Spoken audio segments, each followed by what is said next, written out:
primary things that are involved. So I asked Dr. Ellen Weber, what actual role does the brain play? And what she explained to me is the amygdala is the portion of the brain, let's say it's the engine in the brain that gets fired up when we are experiencing a fear-based experience. And when it is fired up, it releases cortisol. When cortisol is released, it is very difficult to be creative and innovative. So think of this, it's that fear-based response, and it can happen in situations large and small. And it's not all bad. It can be very good. For instance, the amygdala is what causes us to get off the road if a Mack truck is coming down the road. That's important. It caused us to come here on time. So without it, there would be dangerous situations. But here's the challenge. Due to social conditioning and our life experiences, the amygdala now has a difficult time making a distinction between a Mack truck and a challenging conversation with a colleague, being caught in the middle of an armed robbery, or learning a new piece of technology that the marketplace really needs for us to learn. It's not a really horrifyingly frightening response, but the brain is operating much in the same way. But she said the news is good on several levels. Number one, there are neurons in the brain. We have 100 billion of them. Much, much to learn and much that I don't know. But I'd like to share with you how this relates to seeing red cars. Each thought, action, or behavior creates a synapse. That's the communication between neurons. When we are thinking about things, we create a pathway towards those things that we're thinking about. So it's estimated that we have between 12 and 50,000 thoughts going through our brain every day, and a lot of them are repetitive.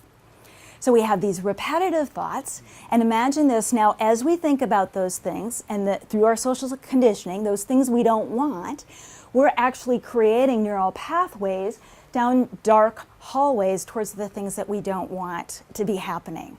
So think of it like a path, any pathway that's been tread upon. It's a lot easier to move down it once you've started that path. So once again, the news is good with the brain. No matter what our age, we have the ability to develop new neurons, new neural pathways, create pathways toward what we want, and create more opportunities for us to achieve what we want in situations large and small. Toward what we want. Okay, so it begins by creating a detour around the amygdala. A detour on the amygdala. So what happens when that gets ignited is we go to that social conditioning, that fear-based response. But a detour would be a very clear idea of what we do want, a clear expectation of the outcomes that we're looking for. Now our brain can get creative rather than reactionary and release the chemical that's called serotonin. And that makes responding innovatively and with the resources that we need in the moment very easy, much easier.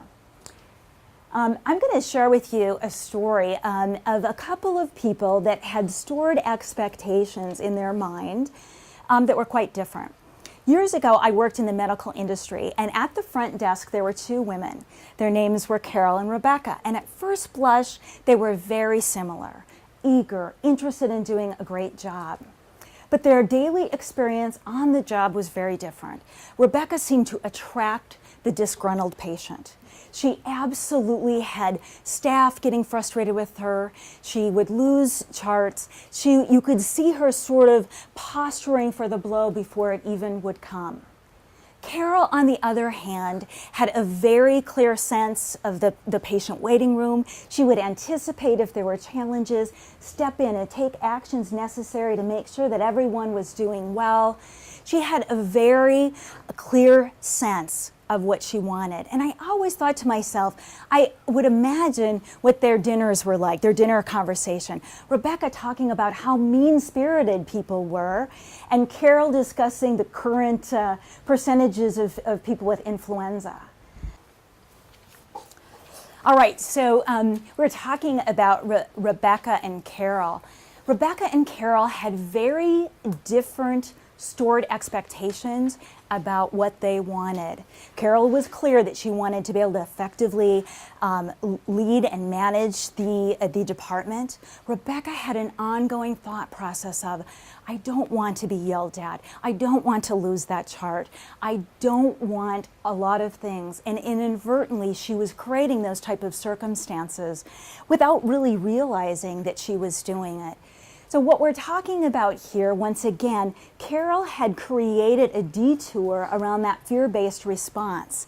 And by doing so, she was able to be very creative in even very tense moments. When patients were sick, she was able to be very creative and to lean on that stored expectation of the outcome that she wanted. Now, when I explain this story and I explain things at this point, people often say to me that they begin seeing themselves in the process. They begin seeing maybe areas where they have stored expectations that are not serving them in a positive way, or on the other hand, stored expectations that are indeed serving them very positively. So at this point, you can be excited about the possibilities of gaining insight on this and taking action to move in a positive direction.